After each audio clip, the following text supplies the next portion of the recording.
But why is the BET more important than Canal d'Or to a Cameroonian? Music is not a good profession. Would you put Fatoumata Diawara, Umu Sangare, Tyler, Davido, Burna Boy, Wizkid, Malox in the same category? I don't think there is an African narrative. I think it's kind of dismissive when the world thinks that Africa should have a narrative. There was the VMA Awards, and there's just a category for Afrobeats, right? Yeah. And I know that over the years, all these platforms have wanted to include Africa in the conversation, but then it has been boxed down to just Afrobeat, whereas we have so many more, genres, but we are just focusing on Afrobeat. And this artist, the South African artist Tyler, won for the second time on the Afrobeat category, while she's not an Afrobeat artist.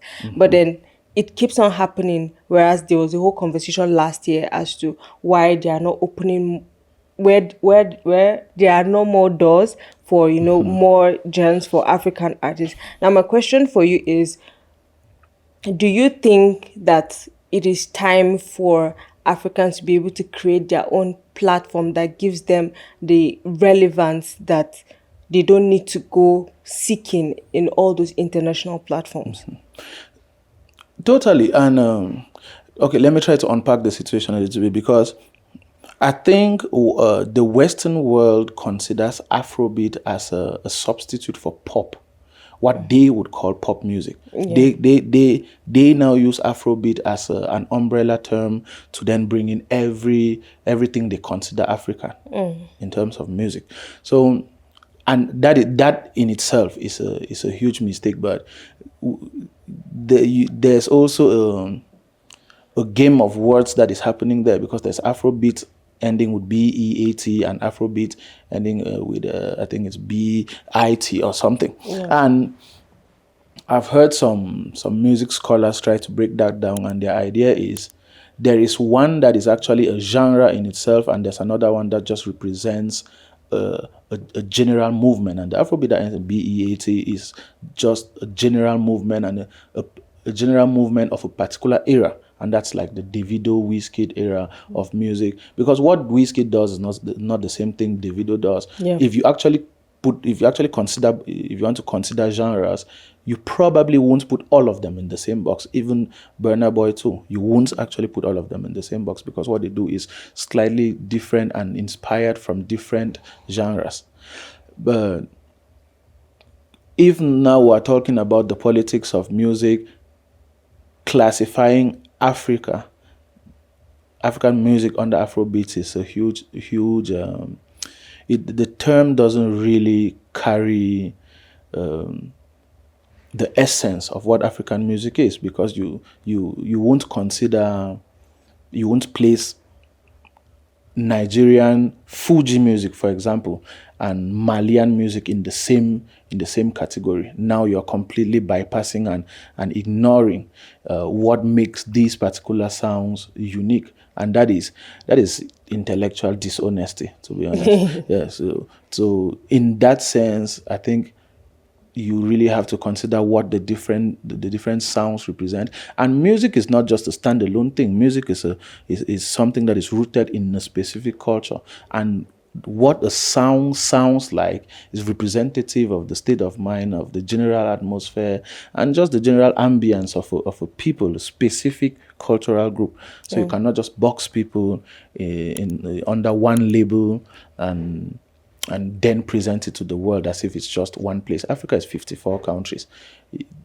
Calling their music Afrobeat it's very complex. It raises a lot of semantic questions. Yes. And to some extent, I feel like they are doing it intentionally, because for years this conversation has been had over and over and over again. Yeah, it's absolutely possible. It's absolutely possible, because now the world, thanks to social media, the world has reached a point where inclusivity is a thing that is looked as a badge of honor. So organizations want to be able to stand in public and say we are inclusive as an organization. Yes, it's just like a box that they check. So and once that is your motivation, when you just want to to represent something, but you don't actively want to be representative of that thing, you now get into this lane where a lot of word games are being played. But it's very possible that it's intentional because they don't bother to actually do the research. Because, for example, look at how huge Amapiano is. You cannot just call it Afrobeat. Tyler is an Amapiano artist. You won't just call her just box her under an Afrobeat category. Now, what's the difference? So if you put them in the Amapiano category, would you put Fatumata Jawara, Umu Sangare, Tyler, Davido, Burna Boy, Wizkid, Malox in the same category?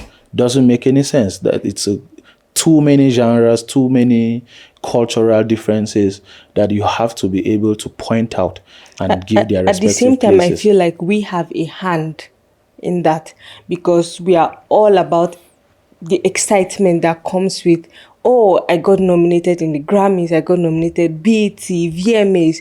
Do you think, from your own perspective, do you think we have a hand in giving those platforms so much relevance, or we seek so much validation from them than we do, or than we create or implement systems in our own place to be able to, validate or celebrate our own music, our own culture? Yeah, I mean, yes, I think so. And my reason is that we are functioning in some sort of matrix, which is a colonial trauma response. That's what I think, because this is my own explanation as to why Africans are not really able to create things that are theirs and really identify with those things. Because when you think about it, when during colonizations, countries like France will come to Africa, and France will treat its African colonies as if they were just French cities outside of France, as if they were just an offshoot of France. So nowadays you see, for example, French-speaking Cameroonians who pride themselves into speaking better French than their own language. And that becomes some sort of inferiority complex that translates into a lot of other things. And now we are caught in this loop where we're always seeking validation from Westerners and countries that are making huge strides in particular domains. So I think that is a contributing factor before we now start to think about like the different complexities of the music industry or the entertainment sphere itself. But to me, that is a contributing factor, and we are still suffering under some sort of inferiority complex. Because why is the BET? I mean, I understand its importance, but why is the BET more important than Canal d'Or to a Cameroonian? Why I don't get it. Shouldn't you be much more proud that an award show in your own country, where they actually understand what you're trying to do with your art, gives you an award? Why is your target something else? And you see, it's only in and I think it's just like an African thing at the moment. It's like a thing with cultures that were colonized, because when it's true that China was colonized too, but you look at them, they've been able to break free from that, and the entertainment industry in China can survive independent of any other continent. Like a few days ago, I was watching a show in South Korea, a show by this artist Psy, the guy who sang Gangnam Style. The show was like when you see his show, it looked like a religious crusade in Africa. You know what religious crusades can look like, which is a weird comparison.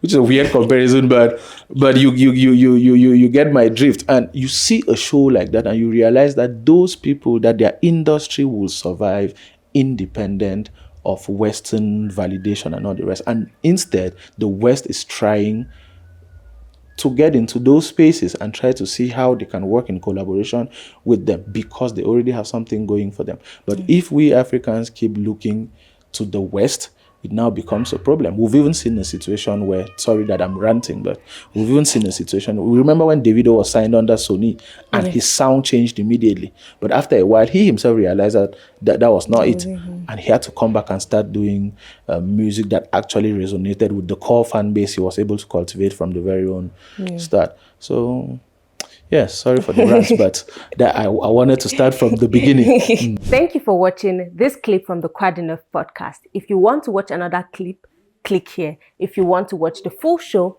click here.